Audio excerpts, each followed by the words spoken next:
Record. All right. Thank you, everybody, for making time. My fellow positive deviants. It's good to be a deviant. Is everybody seeing my screen? Yep, looks good. With qualitative coding? Okay. So I think, and I sent this out in the updated invite, what we will try to do is see if the way that we are interpreting the qualitative information makes sense. I know I only sent it yesterday, so I don't know if Jim or Jeff, if you've read any of what I sent out about qualitative. It's pretty thick, but some. Yeah, I was able to get through some of it today. Okay, awesome. There's some interesting stuff in there, I think.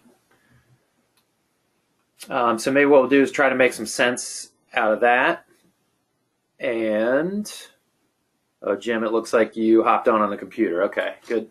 And then talk a little bit about the first run of the quantitative data, and then also talk about what's next for each of these aspects here. Does that sound good? Yep. Sure. Okay, as a reminder, the qualitative, again, was based on 3 counties in Texas. I went to all of them, and then either Megan or Renee was also at most of the interviews. 2 positive deviant counties and 1 negative, but all pretty different types of counties. And then everything was transcribed, and Cindy and Lauren and I went through. Cindy and I were the primary and secondary readers. Lauren came in as a tertiary reader to see if we were way off base. And then I just recently tried to condense things into some kinds of themes or concepts. You'll see here, again, we used the community capitals as our categories of responses, basically. And within that, there were some, what I did, and we're early on, we talked about doing a comparative case study. So really 2 positive cases, 1 negative. So what I tried to do is put in this second column here is the key.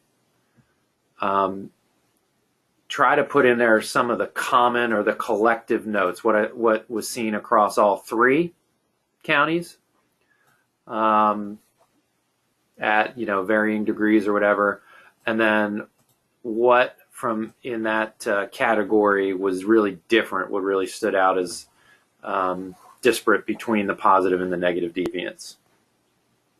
Okay, so that's how each row or each category was set up. So this second column here was kind of the summary. And then you'll see some of the quotes from the positive deviant in the 3rd column, and the negative, or the positive deviants, excuse me, in the 3rd column here, and then from the negative deviant in the 4th column. Does that orientation make sense? Yep. Sounds good. Okay. Yeah. Yeah, and Lauren, you've been in this, and then Shay, I don't know if you read through these, and Jeff or Jim, do you have any initial reactions? I know, again, maybe the best way to do this is to get people's written reactions after spending time, but and Lauren, since you've been in it, you haven't seen this either, as I've tried to condense it down. Are there any initial reactions to these categories, commonalities, or disparities?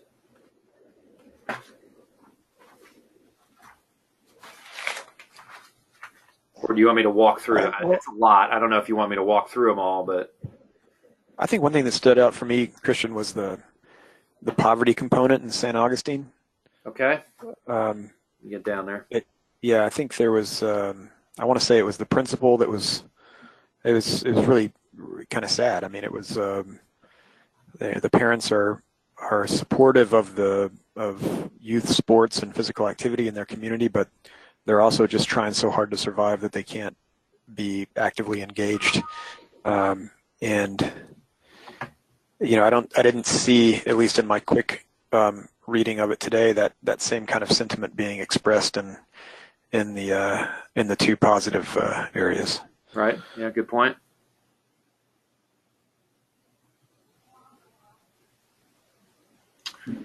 and I tried to, I tried to step back and summarize that a little bit in just the type of job people had. So if you see over here how the financial stability of the local economy, and I think it speaks to different kinds of rural counties. In Blanco County, which is the suburb of Austin and San Antonio, basically, it's a lot of people reported commuting, but to white collar private jobs. There are a lot of second homes there, so it's the wealthiest of the three counties. We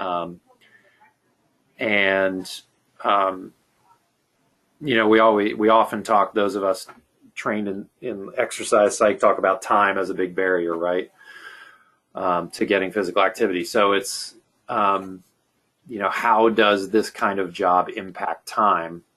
Well, obviously the commute impacts time, but on the flip side, it's a consistent schedule and time generally, which is very different than San Augustine County, which was shift labor, last minute overtime, plus a commute of, 20, 30, 40 minutes sometimes. And much more manual labor, and people obviously paid a lot less. So just a different way of it impacts time and an inconsistency of schedule kind of thing, which personally, when schedules change and when inconsistencies come up, it's much harder to volunteer, to be active myself, and to do things, right?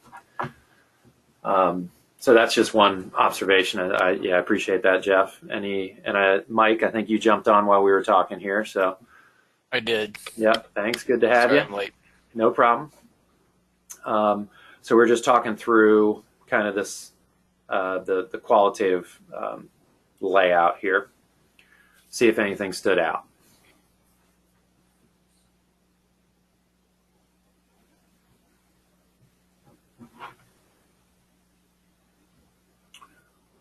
So judging by the reaction, this was a lot at the last minute. So Yeah. You guys can agree. So maybe the best thing is, I don't know, what would you guys rather? I'll take the consensus here. Would it be more beneficial for people to take time to read and react, kind of on group email for those that are interested in being authors? And then, or would you rather me highlight a few, something about each of the 8 or the 9 categories? This is Lauren. I think I'd like to read. I mean, I know I've read some of it, but I'd like to read through it a little more, and get back to you when I can digest it. I did have a question though, which is what the highlighting means. Or is that just stuff that particularly stood out to you? Stuff in bold. Yeah, bold and yellow highlight. Let's see. Those, okay, if I highlighted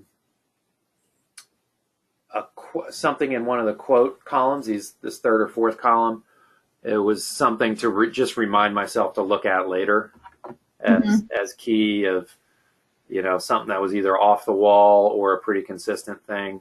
I think I put, there's really, to be honest, no consistency to it. But I think those things were just quotes to either use later or to remind me of a key point that I wanted to put over in the left-hand column. I did columns 3 and 4 first, basically. Yeah. Okay. Yeah. Thank you.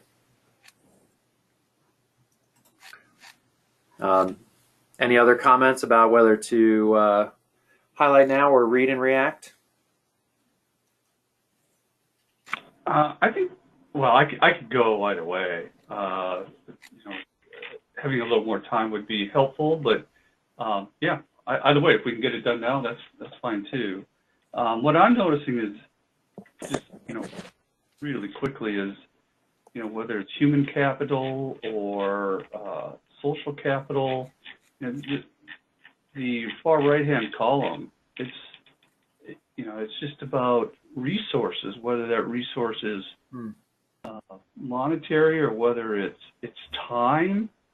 That's just, those themes just keep coming up time and time again in those various types of capital. now I understand. I see the sadness in this as well. Yeah. It's there. Yeah. Wow. And that, It's almost a nihilistic kind of perspective on their surroundings. mhm. Yeah, and as a reminder, that county was the most racially diverse, and yet I went back through the county and city leadership web pages, and it was almost all white. So that's a theme that I think Lauren, we had talked about, Lauren and Cindy and I, when we had been reading through these and we've talked about on other calls, just the leadership does not represent what the community looks like.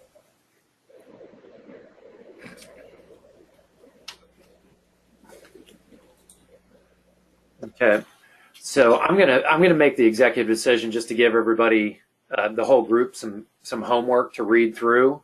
Yep.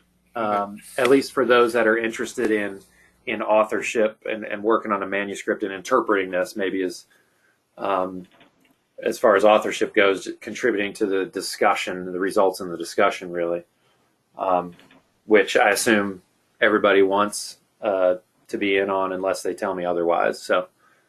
Although, Jeff, you probably have more. I don't know if you have more limitations on that. Yeah, I wouldn't want to slow you down, man. I'm not I'm not a good person to have on a paper if it's going to move quickly. Gotcha. Jim, do you have that same restriction with USDA, or? Well, it depends. If the paper is going to get into policy, then that could become problematic. If it's going to stick more, these are the findings, these are the data, this is what we found, that would be less of an issue. But if things are if the paper is going to be heavy on policy, then I would probably have to step away from it. Okay. Yeah. All right. Well, maybe do what you can, and then as this evolves, if you need to step, not be involved, let us know. Okay, cool. Okay, just taking note of homework. All right, and then what I will do is probably, as I'm recording this, I'll make sure people know where that clip is, how I've described the file and everything. I think that probably helps a little bit. And have people review that, and then at our next meeting really be prepared to talk through some results and see what the discussion points are. Does that sound good? Mm-hmm. As much as anything, this is just to show you that this paper is still moving forward, and there's some interesting stuff in it. I would really love to see this turn into just, since this was only 3 counties in one very specific state, turn this into something bigger. Including maybe a sabbatical with an RV in rural America. So we'll see. as we find the positive deviance. Okay. So I see a TV show in that as well. I tell you what, my family and I, the kids and Laurie and I could turn it into a TV show. Probably. Follow the RV around, see how people are, being positively deviant in rural America. I guess it's usually we're portrayed as negative deviants, so I think you should pitch it to the Discovery Channel, man. I like it. Yeah, I think it would sell. Can we call it a hump through Trump country or something? I don't know. No, you probably can't. I think I definitely wouldn't be able to be on that program. No. I'll be next up after Manafort, and Mueller will be after me. Anyway, but we digress. Okay. Indeed.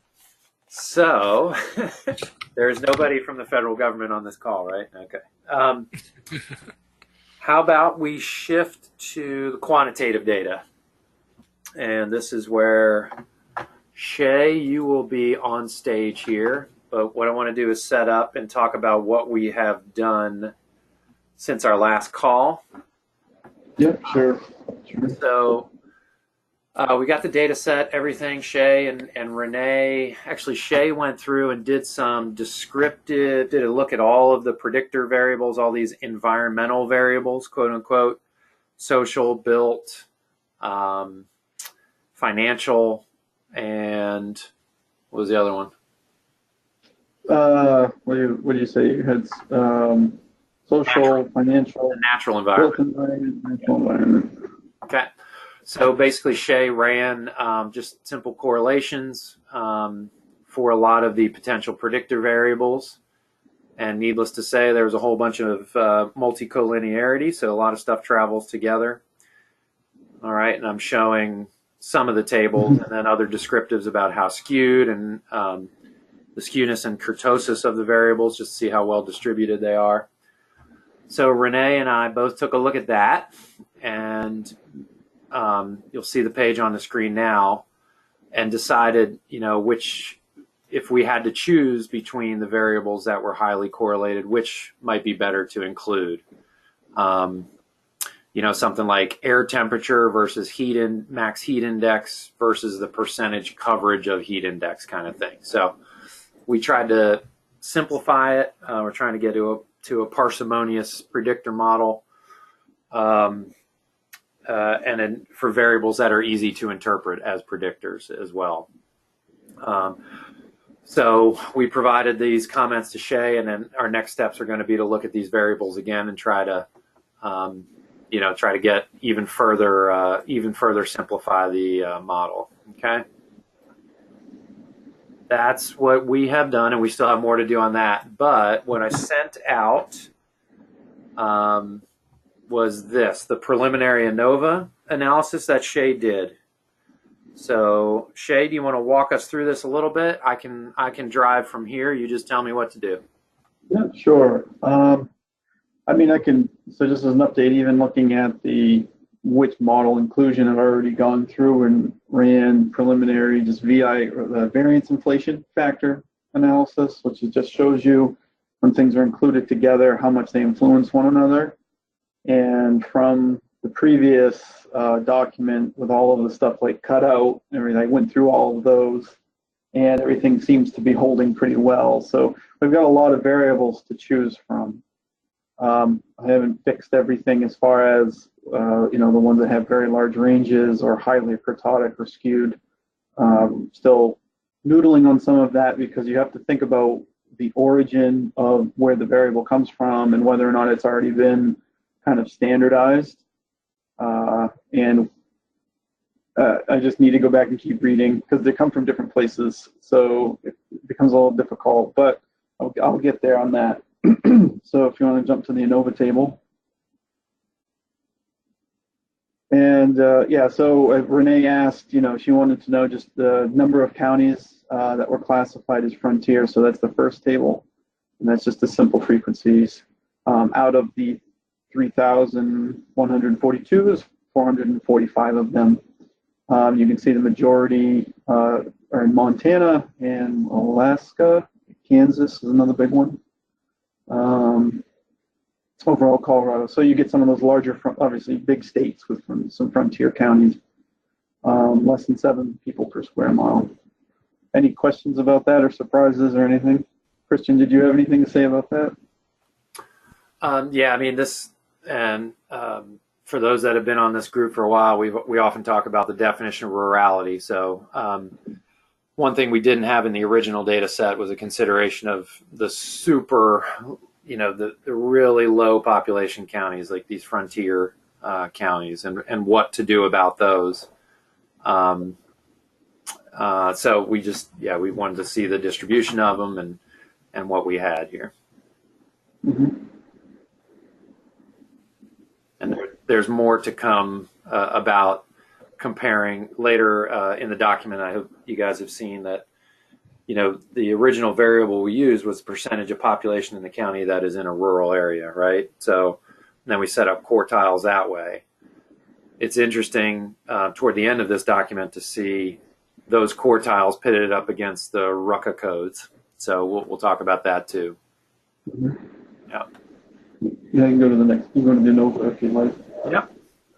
So yeah, so the first one over is just males who, the percent males is the DB of the dependent variable, who met PA guidelines based on the Wire-Lindgren, am I pronouncing that correct? Data. And what I did was just run a means comparison and adjusted with a Tukey-Kramer for potential non-normality. And it really didn't matter because it was a one-way ANOVA anyway. So the LS means are kind of, it's more fancy, but it doesn't matter. The point is, what SAS does is it kicks out this nice little plot, and it gives you a sense of where the means fall between each other. And the computer spreads them out, but you have to understand that they're all relatively close to one another. And the least rural would be the more urban, which would have the highest percent mean for males. So people who live in or more urban areas, a larger portion of the population tends to be more active. What's interesting is you get kind of like a perfect linear line until you reach the most frontier or the most rural, and it goes back up, and they're almost the same. They're not significantly different than those that are just slightly less urban, which would be, I guess, group number 2. And you can see the small table above, and that's just the way SAS kicks it out. You're really only interested in really the first column where it says least as the reference group, and how does it compare to that group? Yeah, so quickly, essentially this SAS code 0123 is the quartiles of rurality. So from 0, Yes. which is the least rural, to 3, which is the highest quartile of rurality, most population in rural area. And that's all counties in the country, or is that just the subset of? It's all counties. I mean, that's all counties. Okay, gotcha. So later, we'll probably focus, if we stick with the original plan, we would stick with this most rural county and find just the positive deviance in physical activity within that quartile. Does that make sense? Yeah, it's stratifying out. But that quartile isn't an exact, or is that quartile an exact, the same definition as the previous chart with the frontier counties, or is that a slightly different definition? Slightly different. Okay. So this definition was, these are the quartiles based on the percent of population in the county that is in a rural area. And then the frontier is based on this, a county that has less than 7 people per square mile. Got it. Okay. Thanks. Yep. Any other questions about males? Yep. So this is the pattern for males. Move on to females. Very similar, which is the next one below, I believe. Yep. Yeah, I mean, slightly different mean differences, but overall the same pattern in females. Females tend to be slightly less, the percent of females tends to be less physically active or meet guidelines compared to males, but overall the same patterns exist.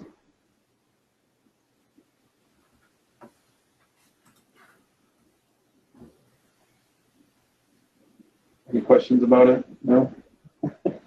So Shay, clarify real quick. If we look at the third quartile, which is SAS code number 2, Yep. that one is significantly lower than If you go to the all the most, other 3. you go to most, so to the right. Yeah. So the way SAS does it is it gives you everything, and then you have to interpret it. And rather than making it based on one, I said, well, I'll just put the table in there so that you can see based on if where you see REF is the referent group, so compared to that group. So in this case, the furthest one to the right of the most would be those that are the most rural, percent most rural who meet physical activity guidelines for females. And when compared to the more, so the next group down, they actually have a mean difference of minus 7.29, and it's significantly different than those that are more rural And the most rural. Yeah, the most rural. And then, as you can see, the next one below that, where they're a little more urban, their mean difference is 1.89, but they're not significantly different. So they're almost, so there's no difference like necessarily. So there's a threshold somewhere happening where between more and most rural.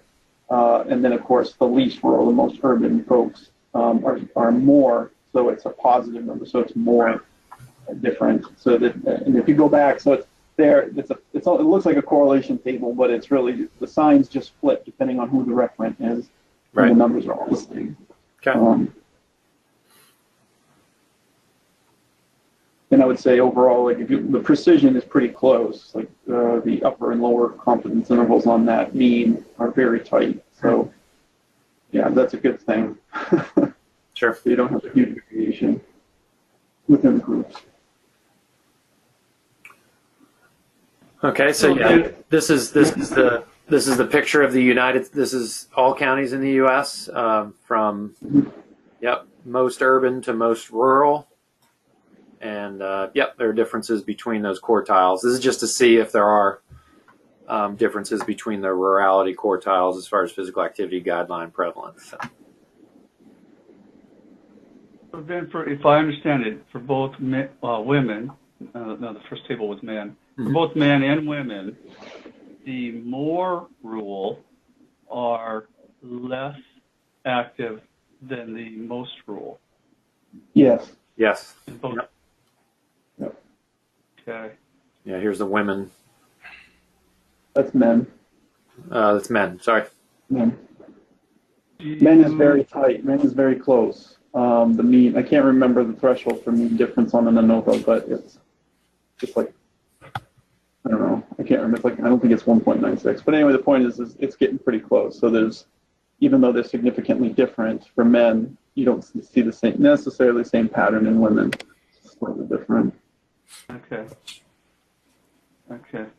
I see a natural question of why are the most rural, why are adults living in the most rural counties more active than those in the more rural counties? Right. Mm-hmm. Yeah, I was wondering the same thing in terms of what are the characteristics of these counties, or like in terms of the demographics and locations, or is there some kind of pattern that in addition to being the most rural, there's also something else going on? Mm-hmm. Mm-hmm. I was actually wondering, is the difference in actual physical activity even that much at an individual level? If that makes sense? Like, yeah, I mean, so the measure is the county level prevalence, and remember that was the work by Dwyer Lindgren that estimated. Remember, used a lot of the demographic characteristics in neighboring counties and neighboring counties' values to estimate the county prevalence for those most rural counties, because we always suffer from not having a large enough sample. So Right. So yeah. So that was adjusted for underrepresentation. Yeah. Yeah. So that's the benefit to using that as your outcome variable, because you don't have to do anything to it. But I had to make sure, but we were good on that. I'm pretty sure. Mm-hmm. So it is that. I mean, that is a limitation of it for sure. Mm-hmm. Yeah. Well, I know. Well, Christian, this is Jeff. Yeah. One thing that we've seen in our NHIS analyses is that the rural respondents to NHIS are much more likely to be white than urban respondents, Okay. and older, Mm-hmm. and lower education. Those are the big three demographic differences that we're seeing in our analyses in the research data center. I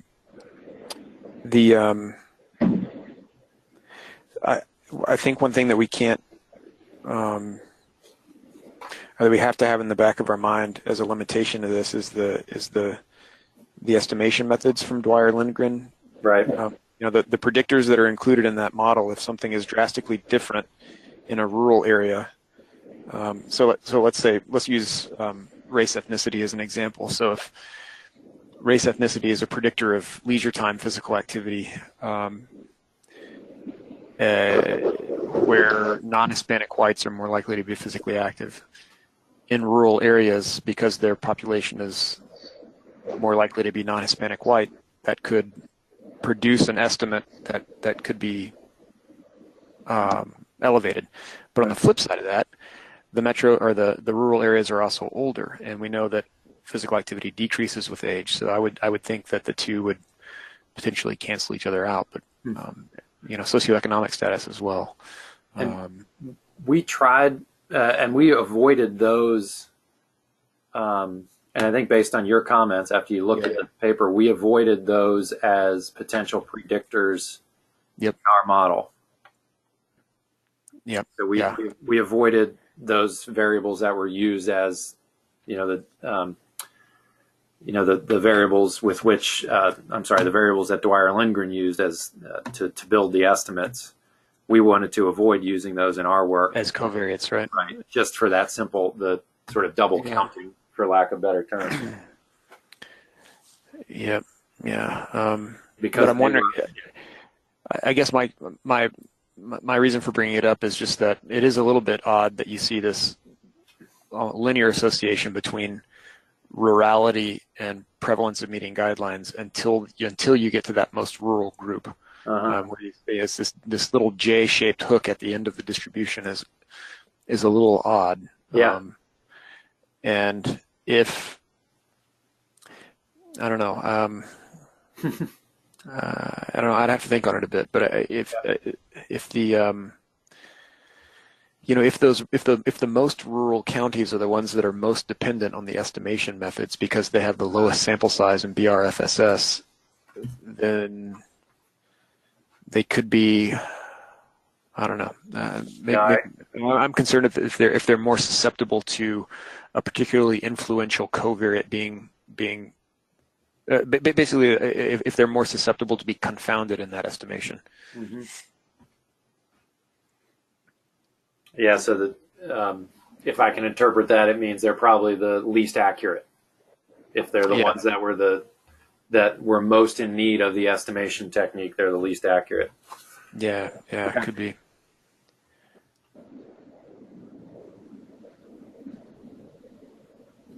Okay. So the other thing we did, just out of curiosity, is to sort of pit the RUCA codes for each county. So that's each row in this, switching over to some SPSS stuff. So I did my own fun stuff. And then looking at, doing a crosstab with the quartiles based on rural population, you can see the most rural. So the RUCA codes 8 and 9, almost all of them fell into this most rural quartile. Okay. So these are the percentages you see are by row, not by column. And they contribute a bunch of the counties. This third most rural, which was labeled as more rural in the SAS analyses Shay was talking about, the area that the RUCA code that contributes the most counties are these two, 6 and 7. So the urban populations, 25 to 100 to 20,000, and either adjacent or not adjacent. And then you can see how the others break down. I did this out of curiosity's sake. I don't know if any patterns are emerging or any, but it shows there is difference between, if we were to look at it, RUCA, because which RUCA codes are the rural? Is it 6 through 9? Mike, do you remember? Which ones are counted as non-metro or whatever? Yeah. I think it's 6 to 9. 6 to 9. Yeah. So that would be all these. That's where, you know, essentially 3 and 4 would be condensed together as far as the quartiles go. So I think this was to just satisfy curiosity a little bit. But they do agree on the absolute most rural. Yeah. I mean, that's encouraging, I think, since that's I mean, that's the main focus, right? Is trying to get a handle on the positive deviance in that most rural category. Yeah, but I mean, it's still interesting to see that Yeah. some of these most rural by population are still in this first 3 RUCA codes, which are Yeah, that's pretty wild. I mean, Well, I think it also, you know, there's been plenty of articles that have sort of critiqued the idea of the county level designation, but particularly out west, where you've got some really large counties that get counted as in metro areas. And again, I always use the example from the one article that the Grand Canyon is in a metro county. Yeah. So, so you get some of these that get weird. You get weird designations when they're adjacent to a metro county, and so they get counted as metros, even though they're 100% rural. right.